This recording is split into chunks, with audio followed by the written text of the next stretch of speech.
This podcast is sponsored by AXA Farm Insurance. AXA offers tailored cover to fit your unique needs, whether it's public liability or protection for your family home, outbuildings or farm vehicles. Based in Athlone, the AXA Farm team of agri-specialists and regional managers work together to ensure you receive the seamless support you need. Switching to AXA is easy thanks to an innovative online service that enables you to quickly and easily find the best cover for your needs. For more information, head to axa.ie. AXA Insurance DAC is regulated by the Central Bank of Ireland. Thanks for listening, and we hope you enjoy the show.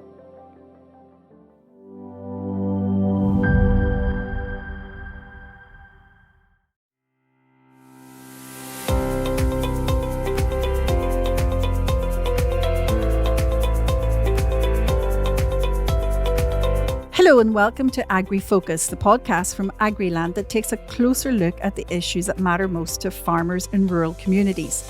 I'm Frances McDonald, and in this episode we're going to be talking about why more and more farmers and their families are growing increasingly concerned about trespassers, illegal hunting and theft on their properties and land. We're going to hear from An Garda Siochana's first ever rural crime lead, that's Superintendent Michael Corbett, who is based in Fermoy in County Cork. But first, I'm joined by Barry Carey, who is a co-secretary of the National Rural Safety Forum and Crime Prevention Officer with the Irish Farmers Association.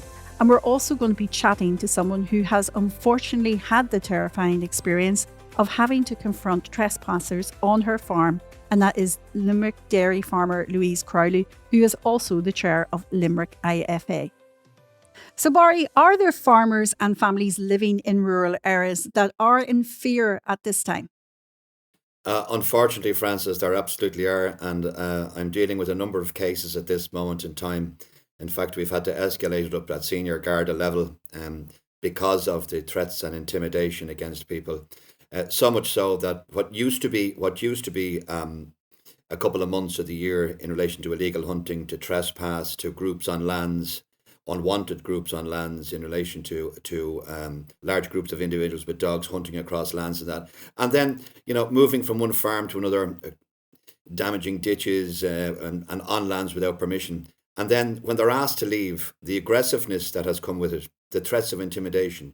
I know where you live. I know where your children go to school. Things like this has gone unprecedented over the last period of time. And there was a court case in the last number of months where there was an imprisonment for trespass and for threats to kill of a particular farmer who confronted a group. And the only reason for the successful conviction was that he had a dash cam on his Jeep. And there was also another piece where the same farmer, the judge felt it so much so that parts of the conditions was that there's a 5 kilometre exclusion zone around the farm, that these people cannot go near that particular farm. But it's not just in one location. I had phone calls this morning from the northwest, right, the northeast, the Midlands, where Louise will pick up about her area in Limerick, which is widespread in the Midlands, Cork, Waterford, and farmers are feeling absolutely under siege in places. And it sounds melodramatic, but it is. We have one particular case in Carlow where the lady of the house is expecting a child, and there's people shining torches in the windows at night time, and when they're asked to leave, they become terribly aggressive towards it. And we were trying to understand why this is happening, but there's the fear factor amongst farmers. In one particular area, there are 200 statements with An Garda Siochana that local farmers won't sign. They will not sign them. They've reported it. They've made a statement, but they won't sign it because of the fear of intimidation and threats that are coming against them. And this is not in just one location. It is everywhere. Yeah, so you're telling us it is a national problem. It's a national problem. It's not just in one location. And people who have been interviewed and arrested in some places by An Garda Siochana have travelled hundreds of kilometres to pursue this activity of illegal hunting with lurching dogs and groups and gangs competing against each other in relation to badger hunting, badger baiting, fox hunting, and the hunting of hares. And there is, destruction offences, livestock worrying, and indiscriminate hunting and killing of protected species. So it is a national problem. And farmers are directly telling you that they are scared on their own land and in their own homes. They are, yeah, and so much so that, I think it's perhaps 2 years ago, An Garda Siochana and the IFA put out a protocol what to do, and this was because of assaults on farmers, right? We're going back 5-6 years, which there was assaults and threats of people. People were knocked unconscious. There's one particular farmer in Tipperary was badly beaten and hospitalised when he confronted people who were lamping at night time, blocking laneways, abandoning vehicles at fences and cars, and fences and gates, and then the fact is that during lambing and calving season, animals are worried, and that's another aspect of it, is the unforeseen costs to the farming communities, right? Which is the worrying of sheep. Ewes are carrying stillborn, and look fine a few days later, but after the worrying and the sequence of illegal hunting and trespass on the lands, there's the veterinary costs, the loss of animal welfare, etc. And it really is a major concern at this moment in time. And Louise, tell us exactly what your experiences were when you met somebody on your farm. So unfortunately, they haven't been great. I've had experiences from my phone tried to be taken off me through the Jeep window, to every sort of an insult and a slur thrown at me. To be honest, I couldn't even repeat. Some of them, they've been so bad. But I've had threats. The worst case was they threatened to burn down the farm, to come back and cut the wires, cut water pipes. I had one threaten to break my neck. So it's very frightening to deal with them. And I've only ever been polite and courteous to them. If I see anybody in, I'll ask them, will you please leave the way that you've come in, that you're not welcome. But it very quickly escalates with them. The leader, they'll say, oh, the boss has given us permission. They don't believe that I'm actually the farmer or I'm the boss. And they don't take kindly, I suppose, to being told what to do, especially by a woman. And I'm sure that was terrifying for you. Yeah, I think the most serious incident, I think maybe adrenaline, or I kind of held my own ground and just asked them to leave. But the minute they had actually left the property, I think it was one of my neighbours met me on the side of the road, and he asked, was I all right? And he said I was absolutely white as a ghost and I was shaking. So it was afterwards, when I thought about it and how serious it was, I was very shaken by it.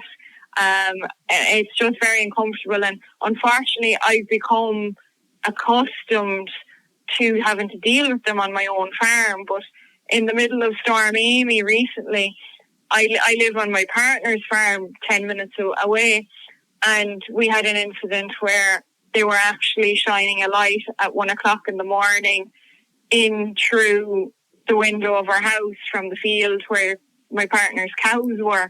So no longer do I feel comfortable in my own farm. I'm now not comfortable on my partner's farm or in our own house as well. So it's just escalating. Every year it's getting worse. Do you think there's anything that can be done legally to deter trespassers coming on family farms?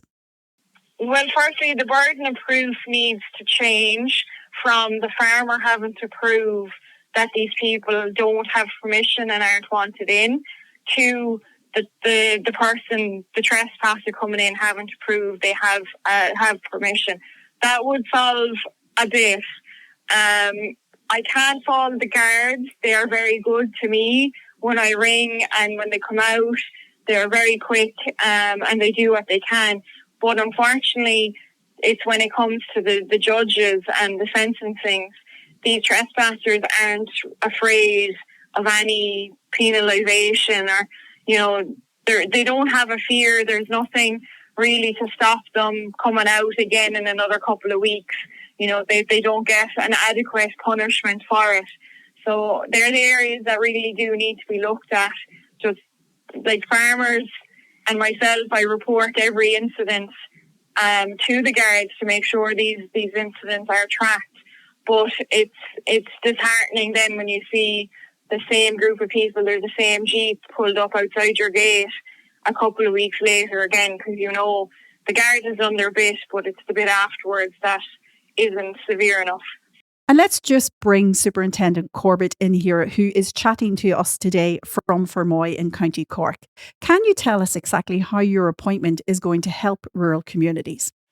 Well, Francis, I'm delighted to have been appointed by Garda Commissioner Justin Kelly as the first rural crime lead for An Garda Siochana. I suppose most of the UK police forces, along with Police Scotland and the PSNI, as well as other European countries, have rural crime leads. So I think it makes sense for An Garda Siochana to have one as well. I suppose in relation to my role will focus on ensuring a collaborative approach between An Garda Siochana, local authorities, farming organisations and rural communities, I suppose, around the whole area of rural crime. I represent An Garda Siochana on the National Rural Safety Forum for the last 4 years, and I look forward to working closely with them in my new role as well. And I suppose I'll be the primary contact for national rural organisations around rural crime. I will then be able to liaise with local Gardaí in relation to tackling the issues that they raise with me. And I suppose I'll be keeping a spotlight on rural crime, more importantly, and highlighting it and looking at, I suppose, monitoring trends and seeing, is there different, I suppose, trends emerging in different parts of the country. And I suppose I'll also be liaising in with our crime prevention officer network.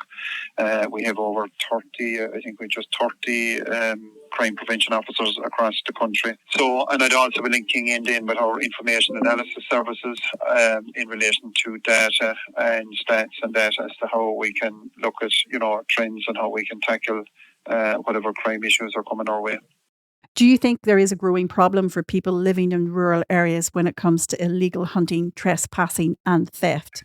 Yes, Francis, it is. It's a substantial concern for all the farming organisations at the moment. They definitely are seeing a rise in this type of activity, in illegal hunting and trespassing on their properties, which in turn, unfortunately, can lead to livestock being worried or injured. As well as having property and ditches and, damage done to property in general. And I suppose the theft of farm machinery is always an issue for the farming community. I would always encourage farmers to try and protect their property as much as they can, either by securing it with, in safe storage, locking it up in sheds and securing it, using the likes of property marking. And indeed for high value property, anything that's high value, I suppose farmers should really be looking at, having trackers fitted to the property. I suppose technology is improving all the time and it's getting more sophisticated all the time. There are very good CCTV systems and alarm systems out there now on the market, and I would encourage, the farming community to look at them.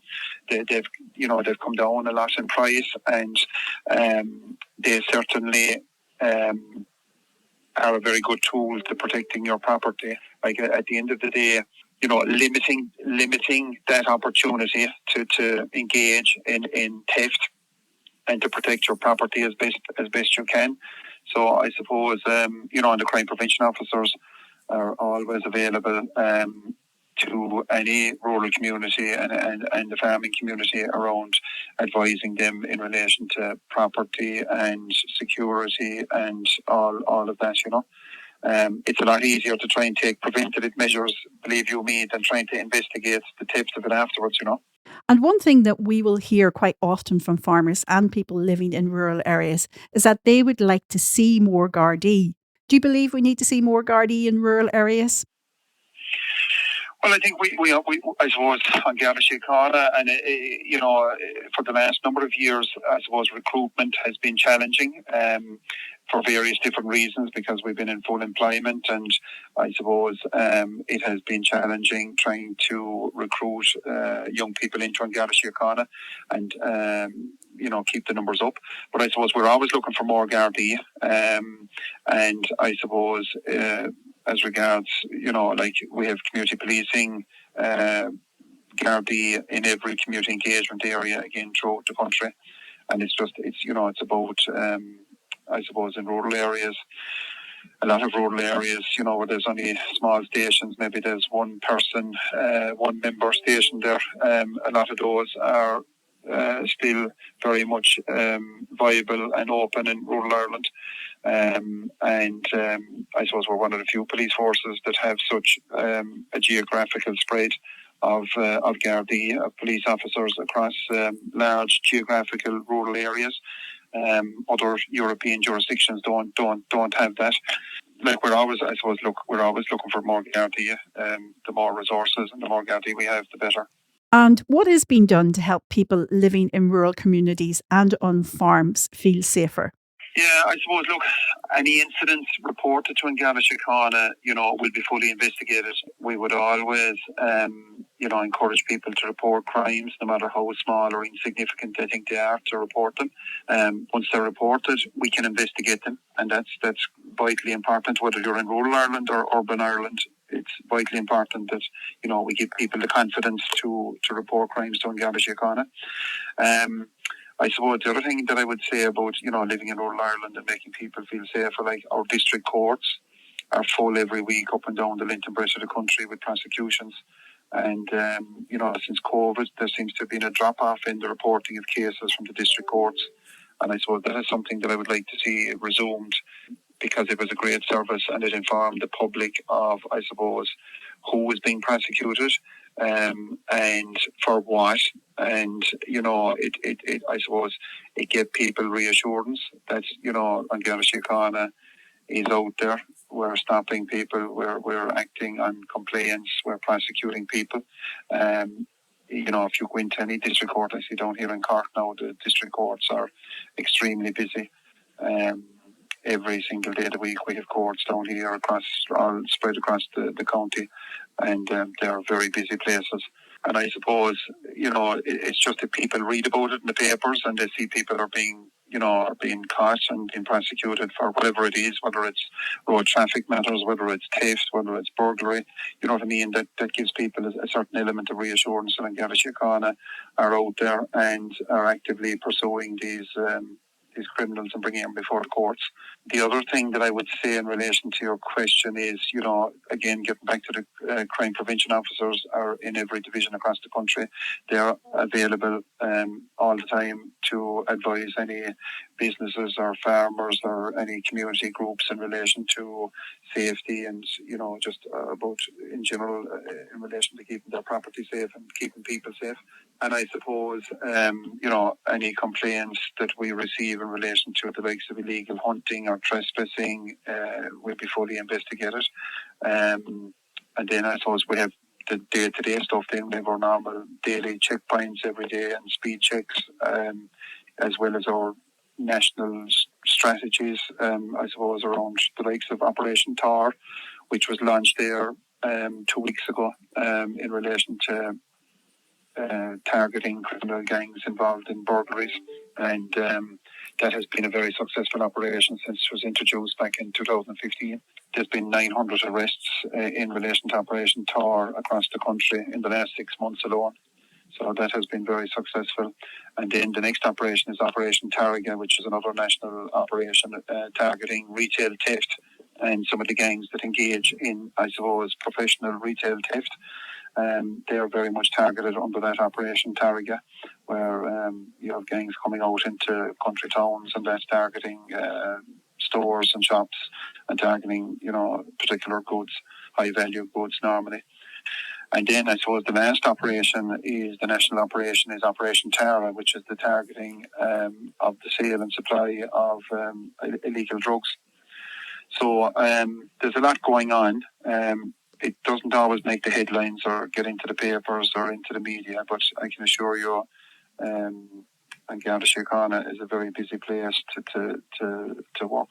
And we know there are also very significant cross-border operations which support rural communities living on both sides of the border. And that joint operation between An Garda Siochana and the PSNI is particularly important in relation to farm machinery thefts. Yeah, absolutely, and there's been great cooperation between An Garda Siochana and the PSNI and our colleagues in the PSNI over many years in relation to various different operations as regardless of what it is, I suppose in relation to the likes of farm machinery, you're always having farm machinery, crossing the border, stolen farm machinery, as well as stolen farm machinery that comes down from Northern Ireland into the south. So I suppose, and indeed goes across the water to the UK as well. So that's always a challenge, and it's always, an issue for everybody concerned, and regardless of what side of the border you're on. But we have a very good working relationship with the PSNI, and I'll be linking in, I suppose, with my colleagues now and the other rural crime leads, both in the PSNI and across in the UK. And we'll be looking at how we can best, share information and look at best practices and seeing what's working in one area and how we can learn from each other. And Superintendent Corbett, can we just ask, what can rural communities do to help support An Garda Síochána's work? Yeah, well, I suppose, look, I mean, it's in relation to rural areas, and because of the huge geographical area that rural Ireland makes up, I suppose, what we'd like to see people in rural areas do is that they're our eyes and ears in rural Ireland, look out for their neighbours, check in on their older or vulnerable members of the community. And again, I suppose, look, if you see something suspicious, people should report it or jot down a registration number of a vehicle if you're not happy about something, and just follow your gut feeling. Bring it in and just say there's a car parked in such a laneway, and it's I haven't seen it before. It's not one of the locals, and we'll not be too happy to go out and check it out. If it checks out that it's a genuine person, then that's great. There's no problem. We'll go to those calls all day long. But I suppose if it's somebody that's up to any sort of illegal activity, then all the better, because we at least will be able to intercept them and see where they're at and interview them. But I think, there's a great camaraderie in rural communities, and there's brilliant rural communities across every parish and in every county in Ireland as regards looking after one another. And I think we saw that very much so during COVID, when all key stakeholders came together and people looked out for their neighbours and checked in with them, and there was a great sense of togetherness and unity. I suppose from An Garda Síochana's point of view, we'd love to see that keep going. And that brings us to the end of this episode of AgriFocus. I'd like to thank Superintendent Corbett for joining us from Fermoy in County Cork today, Barry Carey and Louise Crowley also. Thanks for listening, and please don't forget to rate, review our podcast on Spotify, Apple Podcasts, or wherever you get your podcasts.